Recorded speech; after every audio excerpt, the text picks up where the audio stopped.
আজ জিয়া উদ্যানের সামনে ঘটে গেল এক অনাকাঙ্ক্ষিত ঘটনা। পবিত্র রমজানের দিনেই দিশামণি, সানজিদা স্নিগ্ধা এবং সানজিদা স্নিগ্ধার মা তারা সকলে মিলে একসাথে ড্রেস প্রমোশনের ভিডিও বানানোর জন্য সেখানে গিয়েছিল। কিন্তু সেখানে গিয়ে হঠাৎ করেই সানজিদা স্নিগ্ধা এক মধ্যবয়সী লোকের সঙ্গে বাগবিতণ্ডায় জড়িয়ে পড়ে, তাও আবার দিশামণিকে কেন্দ্র করে।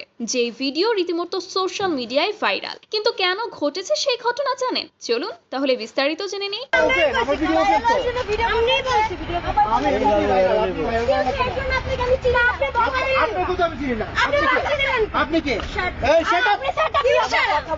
সেখানে মূলত সানজিদা স্নিগ্ধা এবং দিশামণি একসাথে ভিডিও বানাচ্ছিল। হঠাৎ করেই এক মধ্যবয়সী লোক দিশামণির কাছে যায় এবং তার সাথে ছবি তুলতে আগ্রহ প্রকাশ করে। কিন্তু সানজিদা স্নিগ্ধা ওই লোকটাকে পাত্তা না দিয়ে দিশামণিকে বলে, তুমি এই লোকের সঙ্গে একদমই ছবি তুলবে না। দিশামণিও সানজিদা স্নিগ্ধার কথা মেনে নেয়, সে তার সাথে এগিয়ে যেতে নেয়। ওই লোকটি আবারও দিশামণিকে রিকোয়েস্ট করে যেন তার সাথে একটা ছবি তোলে। তখনই সানজিদা স্নিগ্ধা আরো বেশি উত্তক্ত হয়ে ওঠে এবং লোকটির সঙ্গে খারাপ ব্যবহার করতে থাকে। তখন লোকটা চিল্লাপাল্লা শুরু করে দেয়, তুমি কে ছবি তুলতে মানা করবার? সে তো কিছু বলছে না। আর তখনই সেখানে বাগবিতণ্ডার আওয়াজ পেয়ে সানজিদা স্নিগ্ধার মা উপস্থিত হয় এবং লোকটার সঙ্গে তার কথোপকথন হয়।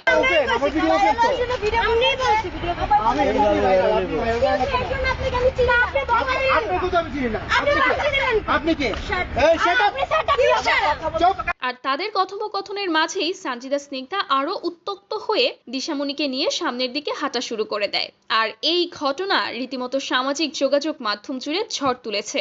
অনেকেই বলছে সানজিদা স্নিগ্ধা দিশামণিকে হিংসা করে। লোকটা দিশামণির সঙ্গে ছবি তুলতে চাইছে বলে সানজিদা স্নিগ্ধা মেনে নিতে পারেনি, তাই সে লোকটার সঙ্গে খারাপ ব্যবহার করেছে।